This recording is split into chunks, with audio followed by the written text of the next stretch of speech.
The Green Bay Packers draft for the future. And it means not just who will be on the team, but often just as much about who won't be. You are Locked On Packers, your daily Green Bay Packers podcast. Part of the Locked On Podcast Network, your team every day.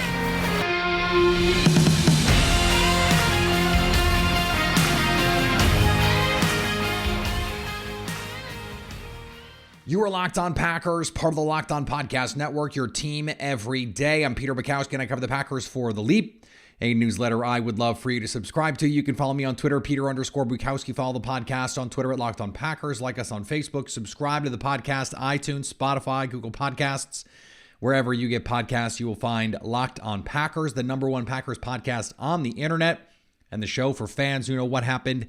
They want to know why and how. And thanks for everyone who makes Locked On Packers their first listen every day. We hope you like waking up and starting your day with us as much as we like waking up and starting our day with you. Something I do each and every day because here I am. I'm with you. And it's my day. This is what I dedicate my day to every day. And we're very glad to have you with us. We have some questions from listeners today, but I wanted to start with a way of trying to look at some predictive things about where this draft could go. Because, and not just receivers. I got a text yesterday from someone who was like, I can't listen to one more show about which receivers the Packers might draft. And it was not, I don't think, meant as a criticism per se, but just like this is taking up all the oxygen in the room. And I understand that, and I'm trying to be mindful of that, but it's also by far the biggest story that surrounds this team right now, and it's one of the biggest stories in the league. What the Green Bay Packers are going to do at receiver, this is not hyperbole, is one of the biggest stories in the league because this team, with some receiver help, could contend for a Super Bowl. I think they could contend anyway. They're just not as well equipped to actually do it. I was looking at last year's draft, and this was part of a discussion that I was having with another Packers media member. And last year, we talked about this earlier this week, felt like a win now draft. You had a corner. The Packers desperately needed help at corner. You had a center in a time when the Packers were letting Corey Linsley walk out the door. You had a receiver, a slot receiver at a time in which you had none. And you had multiple offensive linemen taken on day 2 or day 3. You had another corner taken and a defensive lineman. And then I started to think about it more. And I thought, wait a second. Look at the players the Packers have lost this offseason. Kevin King, not currently on the team. Now, the Packers drafted Eric Stokes so that they would be better than Kevin King, but that's not a coincidence to me. Josh Myers. Lucas Patrick is gone. He's in Chicago. Corey Linsley was gone last year. But they had Lucas Patrick in the event that they couldn't find a center in the draft. They had a plan there. Lucas Patrick is now gone. In the 3rd round, now they took Amari Rodgers before Randall Cobb came to town, but they also understood that in a year, Marquez Valdes-Scantling, Allen Lazard, and Equanimeous St. Brown were going to be free agents. They lost 2 of those 3. They had a receiver ready to go, they hoped. We'll see. When I tweeted this, I made a joke about redacting this section.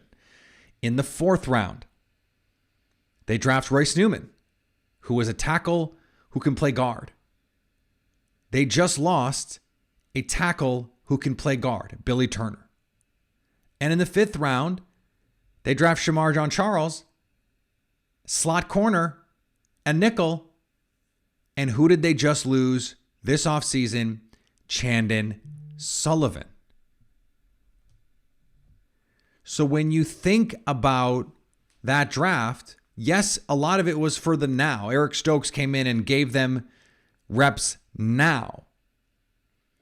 But it was also for the future. And if you go back and look at the drafts, even go back to 2020, I know a lot of you don't want to do that. Jordan Love was picked for 2 years in the future. A.J. Dillon was picked for 1 year in the future when Aaron Jones and Jamal Williams were both coming up. Josiah DeGuara was picked because the future of Mercedes Lewis was unclear, and Big Bob Tunyon. No one knew he was going to make the kind of progress that he did in 2020. That was and Jay Sternberger had not shown enough to that point to make you feel like he is going to be a future part of this team, and he ended up not being part of the team at all. The Packers are always Rashawn Gary, Elton Jenkins. Those picks were made for a year, 2 years into the future. And that is a luxury that you can make when you have a good roster. Teams who have bad rosters, they have the luxury of just taking best player available because they have so many needs. But if you have a complete roster, then you don't have to force it. And having players that you want to pay is a good kind of problem to have. But this gives us insight into this draft. So beyond receiver, we know the deal at receiver. Adrian Amos, Darnell Savage, one or both of those guys. Now, I don't think both, but one of those guys could be gone. The Packers are going to take a safety. I don't think Aaron Jones is going to be gone. By the way, I said Kylan Hill tore his ACL in preseason. That is not true. He tore his ACL in the middle of the year. But you might want to give yourself that option. A running back on day 3, a 4th or a 5th round pick, might give you that latitude if you want it. Allen Lazard in a year. I mean, maybe that is the best case for taking more than one receiver and trying to find a veteran. Now, apparently, Deebo Samuel could be on the market in the mix. We'll see what's going on. DK Metcalf, those rumors continue to swirl. Receiver is a pick not just for now, but also the future. Because in a year, Randall Cobb is probably coming off the books. Allen Lazard probably coming off the books. They need to fully revamp this receiver room, with Amari Rodgers being the only guy who we're pretty sure is going to be on this team next year. There's a lot going on there. Tight end. Big Bob Tunyon back on a 1-year deal. Mercedes Lewis could be every year now, could be his last. And Josiah DeGuara. What's his future on this team? He hasn't shown a lot. Now, he hasn't shown so little that you think he's going to get cut. But certainly, if you're not going to have Tunyon and you might not have Mercedes Lewis, you have to start looking at some of these options. And this is a very good draft in the middle of the tight end spots. 2nd, 3rd, 4th, 5th. A guy like Jelani Woods has become the object of much affection for Packers fans.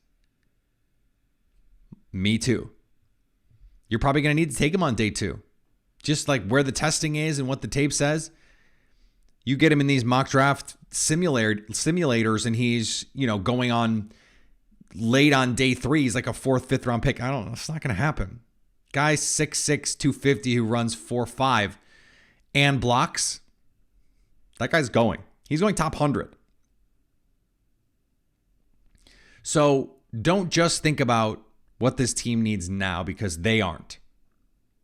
They're thinking about what they need in 1 year, 2 years, 3 years. Particularly the next 2-year window. Next year and the year after.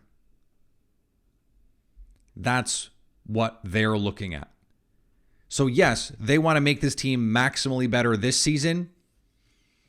But you can't just draft for year one, because what do you do next year? Free agency comes before the draft for a reason. This is part of how you have to plan. And the Packers have been experts at planning for it. And they're in very good position now to do it. We need to have that idea in our minds as we're thinking about the kinds of players that they could be looking at and the positions that they could be looking at. We're going to continue to do that. If you missed our article on the Leap, we did defense on Wednesday about what positions are important, where the Packers at those positions could be vulnerable, and what spots in the draft traditionally you find those guys. We did offense today for the Leap. I highly recommend you go check that out. Receivers, of course, on that list. Tight ends, offensive linemen. It's all there. Go check us out on the Leap. And today's episode is brought to you by BetOnline, your number one source for all of your betting needs and sports info. Find all the latest, including the Masters, Tiger Woods, 1 under par. He's tied for 10th at the Masters, and still you can get him at nice long odds to win. Why wouldn't you want to have some money on Tiger Woods and root for Tiger Woods to win the Masters? Are you freaking kidding me? BetOnline is your continued source for everything that you need, not just golf, basketball. Baseball is back, baby. Hockey, NFL draft props. We're going to talk about that in a second. Head to the website or use your mobile device to learn more about the trends in action. BetOnline, where the game starts. And thanks for making Locked On Packers your first listen every day. Make sure you're following Locked On NFL. Locked On experts covering the biggest stories around the NFL every Monday through Friday in less than 30 minutes. It's free and available wherever you get podcasts. I had someone write in with an interesting idea that he was going to do he looked at the betting odds and suggested I do a mock based on the Vegas, essentially the implied odds of the draft, about where these guys were likely to go. And just because of what I had available to me, I was not able to get crazy far down the list, but it gives us some idea. So these are based on the BetOnline odds. If you want to go lay some money down on some of these props, the way that the odds suggest the drafts will go, and it might not be these teams making these picks: Aiden Hutchinson, Trayvon Walker, Ike Ekwonu, Evan Neal, Kayvon Thibodeau, Kenny Pickett, Ahmad Sauce Gardner, Charles Cross, Jermaine Johnson, Charles Stingley, Drake London, Garrett Wilson, Jordan Davis. And, sorry, Derek Stingley. I knew that was wrong as soon as I said it. For the Packers, why is that important? Well, pretty good chance, I think, or at least the betting markets think, Drake London not making it to 22. Probably always the case. But it also means that if the Packers are in love with Drake London, and I can understand why, they're going to have to move up pretty far to get him. Washington, 11th. You have to go from 22 to 11. You're giving up a future first. You're giving up real major draft assets to get up that far. You have to think he's far and away better than everyone else. I don't think they're going to do that. Interesting, though, just the edge players that, we're thinking about: Hutchinson, Walker, and Jermaine Johnson, with Kayvon Thibodeau as well. He's a little bit of a wild card. I also didn't mention Kyle Hamilton. Just didn't have a prop for him when I looked. That means the receivers that the Packers could be interested in: Chris Olave, Treylon Burks, George Pickens has pickened up some steam over the last couple days. I'm so sorry. Christian Watson, those guys. The over-under for receivers in the first round is set at 5.5. I think there's 6 really, and that's why it's set at 5.5. They're good at this. It's hard to see 6 going before Green Bay picks. Remember, I said the other day, if they can get one of Jameson Williams, Chris Olave, Treylon Burks, George Pickens, Christian Watson, that they're probably in a pretty good position. If Drake Jackson, Garrett Wilson are off the board, it lowers the number, but it also, if the markets only think 5-ish, 6-ish guys are going to go, then you could probably feel decent that someone is going to be there at 22. You may want to move up to secure the bag, in this case, the bag being a receiver. But I think there's going to be more options than people realize, precisely because I think these quarterbacks are going to go. And I want to offer one word of caution, because the market odds are really based on speculation. There tends not to be a lot of good inside info in all of this. It's really just about driving prices and getting you to bet on it. Doesn't mean there's not money to be made. There is. And I think this is a good place to start in that regard. I got a question from Bobby Wells. He said, who do you believe the Packers could draft that you could see being a stud at punt or kick returner? So the name that stands out to me is Christian Watson, because he's an All-American caliber returner and receiver. And if you go back and you look at the history of Packers receivers, Jordy Nelson returned kicks. Randall Cobb returned kicks. This is something that the Packers have a history of doing with young receivers. Now, if Christian Watson has to be your number one receiver, which you hope he doesn't, that changes this. But I think he's giving you that. Jameson Williams is giving you that. Now, if you're drafting someone to just be that, or to primarily be that, then you're looking at guys like Velus Jones Jr. We talked about Tyquan Thornton. Those are the other two names, guys that the Packers have met with, by the way, that you could see. Or if someone like Calvin Austin fell, if all of a sudden Calvin Austin from Memphis, he's tiny, short, but an incredible athlete. If he's there at, like, let's say 92, I could see the Packers saying, why not? Why not one more guy? Why not one more player? But if the Packers on day 3, there are some running backs that they could draft that you could return kicks, that's usually how you grab some guys like that. I do think the Packers are in a position where, in the middle rounds especially, the priority is going to be special teams. Now, that doesn't mean I think they're going to draft a punter or a kicker or a long snapper again.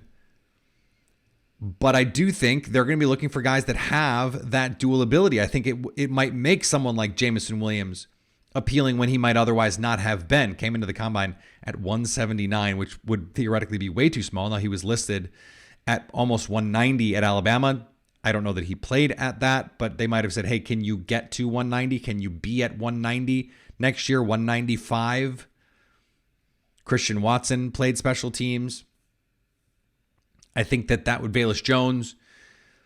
If they could get a star, a star potential receiver and the special teams guy, that is a great option. I think this draft could look like what we saw in years past, where you go early, middle, late with a receiver.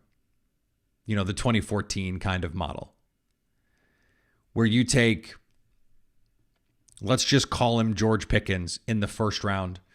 You take Tyquan Thornton in the third round, and you take,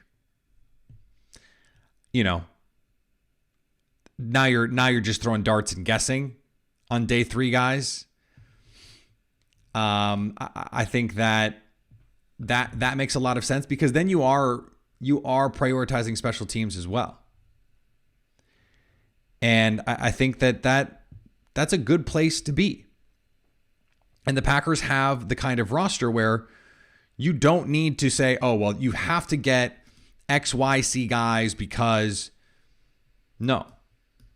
This is a well-stocked roster that gives you a chance to address specific needs if you want to go that route.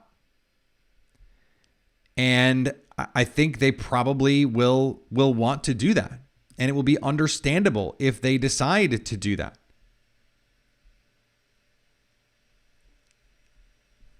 I think that's a really smart way to handle all of this. But then again, Deebo Samuel out there.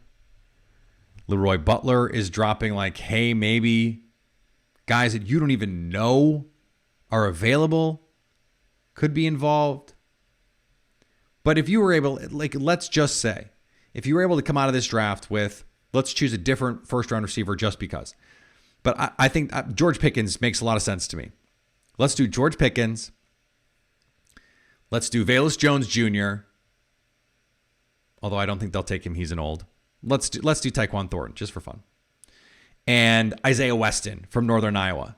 He is older, but he is a crazy athlete, and you're taking him to be special teams. You're taking him to be Jeff Janis. And they have this connection with Ryan Mahaffey, who's the assistant offensive line coach. They were together at UNI. That still leaves, because of all the picks that they have, this is the beauty of it, they still have so many picks. They still have 28 or 22 and 53. And like, they have so many other picks to continue to build the depth of this team. If you get a couple receivers, everything else is really just gravy for this year. We didn't spend the whole A block talking about the future to not even think about that moving forward. It's also why I actually think, the more that I've thought about this, you wait on edge. Because the safety spot is a 2022 problem and a potential 2023 problem. And because you need that nickel guy, then you're probably going to need at least one safety replacement. At edge, Preston Smith and Rashawn Gary could be your guys for 2-3 years. Preston Smith is under contract. The safety need is probably a little bit bigger because that guy could play sooner. Now, if you think Preston Smith is really only a 1-year deal, I don't know why you just signed him to the deal you signed him to. I think the Packers signed him to that deal with the idea that he's going to be here at least 2 more years. I am coming around to the idea more and more that the Packers' first round is going to be receiver safety. And then you're getting Daxton Hill, Lewis Cine, if they're high on Jalen Petrie. And I think that would be an awesome killer first. And then in the second round, you're looking at guys like Drake Jackson, Nick Benito, guys who I already like. And then you're just trying to find value. Is there a defensive lineman you like who falls? Is there an overhang defender? Is there a tight end? Now you're getting into the Jeremy Ruckerts of the world. Is there a Jalen Tolbert? Are you high on him? Khalil Shakur. It starts to get fun. It's already fun. If you land Pickens and Cine, just take 2 Georgia guys. Home run. That's a home run draft. A home run draft. And you're checking all of these boxes. As we get closer, we're trying to narrow down the avenues here. Doesn't mean we're always going to get the players right, but we're trying to have the right mindset of taking it through how the Packers are thinking about all of this stuff. And so even if the outcome is different than we're predicting, we're trying to engage in a similar process. And I think that's useful. I think it's useful for me. I hope it's useful for you. Before we finish up, today's episode is brought to you by our friends at Built Bar. Built Bar is the best tasting protein bar ever. The protein bar that tastes like a candy bar. It is tremendous. And they're always innovating with flavors, always bringing you new kinds of protein bars that you've never even thought were possible, like a puff protein bar. Protein infused marshmallow. I didn't stutter. Protein infused marshmallow. The coconut is my favorite, the coconut marshmallow. Oh my goodness, it's so good. It is so good. And yet all of Built Bar's bars are low in calories, high in protein. Just replace your sugar-filled granola bar, your candy bars. Replace them all with Built Bars. I have. I really have. You can look in my cabinets. Built Bars are my go-to snack at home and on the road, on the go, at the airport. And if you don't believe me, let me help you out. Go to Built.com and use promo code LOCKED15 to get 15% off your order. That's promo code LOCKED15 for 15% off at Built.com. And thanks for making Locked On Packers your first listen every day. Now go make your second listen Locked On NFL Draft. Ryan Tracy and former NFL cornerback Eric Crocker bring the NFL Draft to life every day with insight and analysis on college football prospects and NFL front offices. It's free and available wherever you get podcasts. A couple things as we finish up. Brandon Cooks gets a new deal in Houston. So you have to check that one off your list for Green Bay. That was a name that had been out there. Yeah, some of these names are coming off the board. But the DK smoke only getting louder. ESPN came out with a piece where they had other beat writers pitch the Seahawks beat writer about potential DK trades. And he said, I think the price is 2 firsts. We had reporting earlier this offseason that it was actually 1 first. Of course, Seattle is like, oh, crap, we can't have that out there. Not after Devontae Adams goes for a 1 and a 2 and Tyreek Hill goes for a 1 and 2 and stuff. That makes us look really bad if we were going to give DK Metcalf away for a first-round pick. Now, we have to say it was always a 2, and we settled for this because that was all that was offered to us. That has to be the way that you frame it. I don't think that they're going to get that. But I don't know if DK is going to get traded. It is a lot of smoke to just be like, nah, we're good. But stranger things happened. And now this reporting around Deebo Samuel, he meets with the brass, San Francisco, Kyle Shanahan, John Lynch. And then after that, has a little I was going to say a hissy fit, but that's something my toddler does. I don't think he's acting like a toddler. But he expressed frustration on Twitter. Deleted some photos of him and the 49ers. Had a tweet. Are we reading too much into this? Maybe. But it seems like there's real discontent there. And the last time we heard about a star receiver who was unhappy with the way that contract negotiations were going at the top of the market, he wound up a Las Vegas Raider. And so I think this is just at least something that we have to flag for right now. Do I think the 49ers would trade him to Green Bay? Probably not. But if they have the best offer, you're actively hurting your team if you don't take it. If he's not going to stay, you have to maximize your value.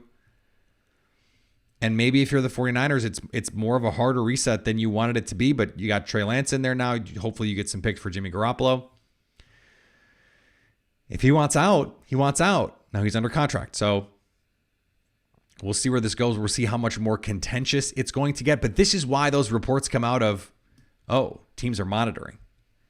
Because it's not going well. Teams are monitoring what's going on with Deebo Samuel because it doesn't seem like it's going very well, which means you make it known that there's stuff out there. You're desirable. Maybe you could get Deebo to say, I'm out. Send me to Green Bay. I want to go play with Aaron Rodgers. I want to go play with a real quarterback. I don't want to play with this de facto rookie who hasn't really played football in almost 3 years now. Just something to think about. Just something to think about. All right, we're going to be back next week. 1 week closer to the NFL draft. 1 week closer till we know the answers on the test. Right now, we're trying to study for the test.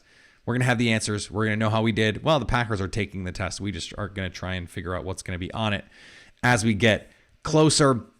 More interviews coming next week. We've got some fun stuff planned for you. So be sure to be subscribed on iTunes, on Spotify, on Google Podcasts. Wherever you find podcasts, you will find Locked On Packers.